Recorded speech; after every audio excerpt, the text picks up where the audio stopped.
So I wanted to make a little video about my little Volkswagen Vocho.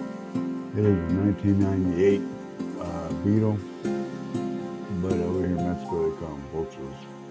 And yeah, it's a cool little car. I really enjoyed that. It's noisy like you would expect, but it's fuel injected, so it's actually more reliable than the old 70s, 60s, and 70s models. It's actually got an alarm and everything in it.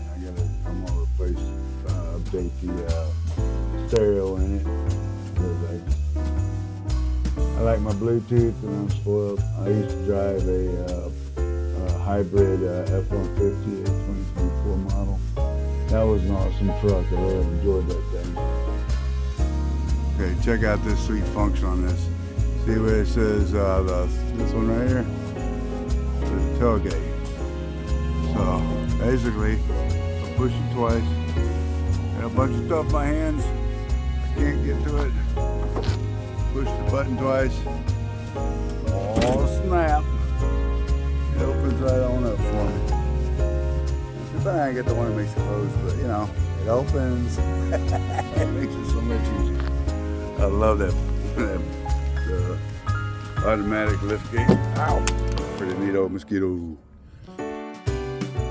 This was a really fun car I had. It was a Mach-E Mustang. Oh man, that thing was fun to drive. It was fast. It had a 350 mile range. It was a Route 1 California edition, so it did have a larger battery than normal. But this is my favorite function. It was the front. It had a cooler up front where you could carry groceries, ice, and when I was at home, I filled it full of beer and sat in my driveway drinking beer and looking at my car. I really enjoyed this car.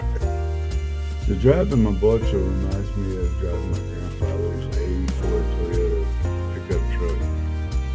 And it had Armstrong power steering. If you know what Armstrong power steering is, then you know. It would build some muscle on your arms. He special ordered this truck with no power steering. It was automatic, no air conditioning, no stereo, because it saved him quite a bit of money. They actually had to ship it from Colorado, I think it was. But driving my Vocho does remind me of driving this pickup truck. So I'm going to be truthful. The thing that I do miss the most about the Mach and the hybrid truck was the air conditioning system. Man, I do miss AC. Even though it's cool up here in the mountains and everything, there's just some days you just want to have that nice cold AC. And the second thing was the Ford's Blue Cruise. Basically what that was an app that you paid for and you could drive hands-free on the freeway. You did have to make sure that your hands stayed on the steering wheel, but the car steered itself in the lane and you just had to make sure that you were watching, keeping attentive. But yeah, that's pretty cool. I really miss that. Driving those vehicles, you don't get so fatigued like you do driving this thing. Because man, after driving to Aguascalientes and back, that's like a 2-hour drive. And man, when I get back, I gotta take me a nap.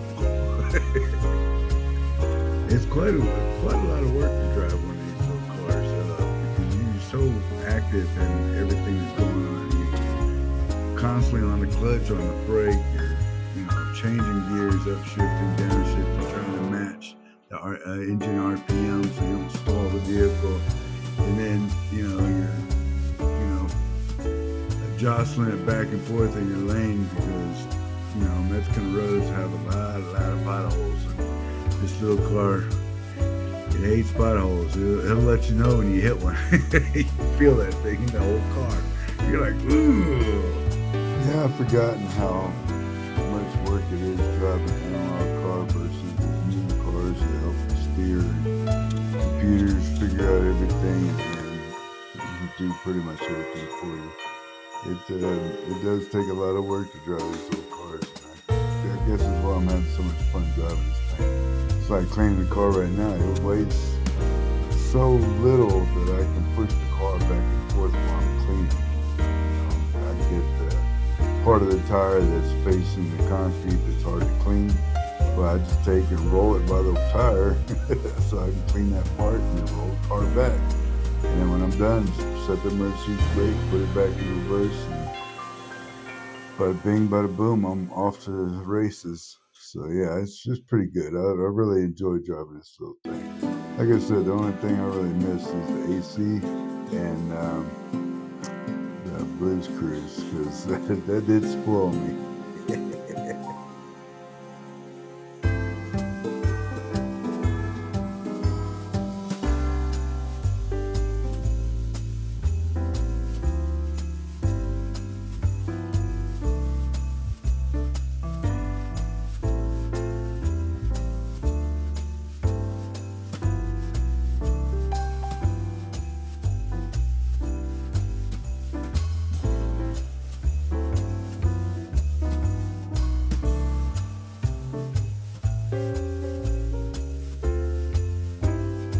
You know, something I was surprised about this car is when I was young, I hadn't had too much exposure to the car other than seeing them parked in other people's driveways.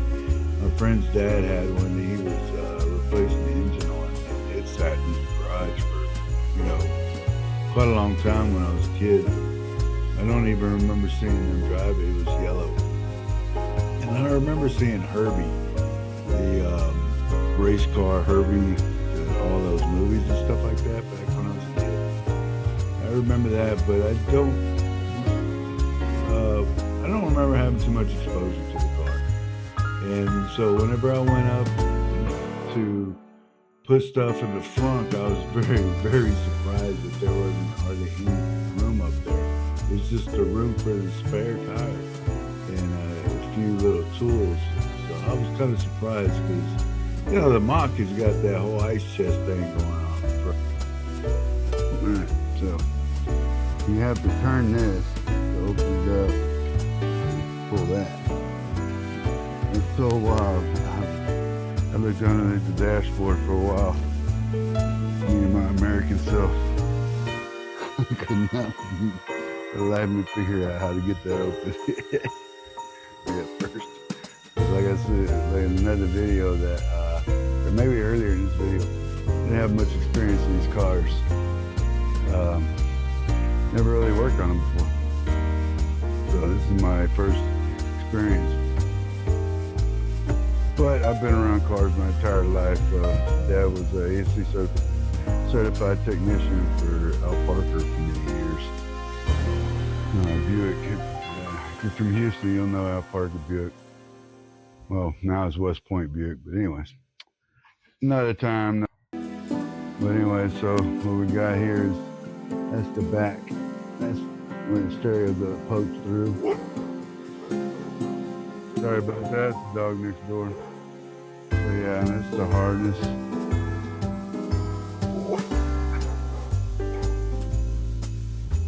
Yeah, we're gonna get all this taken care of, get it squared away and nice and pretty. Get it all cleaned up. Maybe not in this video, but we will. So I'm gonna go get my tools. I'm gonna go get my tools and everything, and catch up with you on a little bit. So right here, I'm fighting a big red wasp. He kept coming back and coming back. I tried to leave him alone, and he just kept coming messing with me. So finally, I got him. He landed on the car, and I swatted him. I usually try not to mess with him.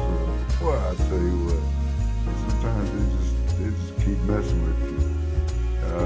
I've been stung on the ears, side of the face one time, and that was all from my parents' house.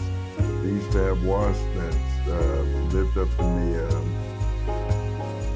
the top of the roof, when, like, what do they call it? Like where the fascia was at. When you walk through, man, they come down.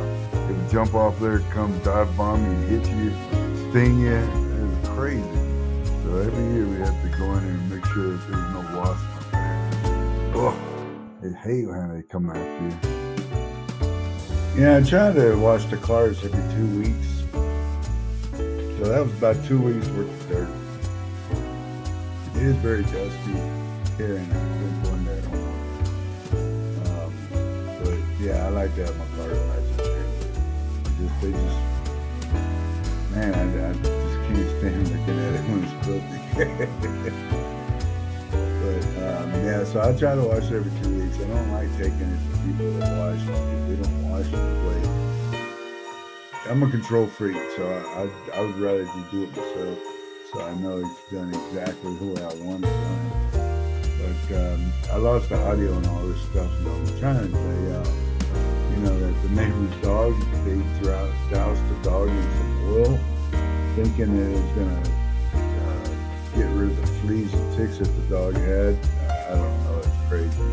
But the dog ended up shaking all over the car. It threw oil everywhere. I was just like, oh my goodness. So yeah, I had to wash the car extra time because of that. It was crazy. Well, she's all purred up and ready for the balls. So I want to take time to thank everybody for watching this video and being a part of me washing this car and running down memory lane with my other vehicles. So I do have more to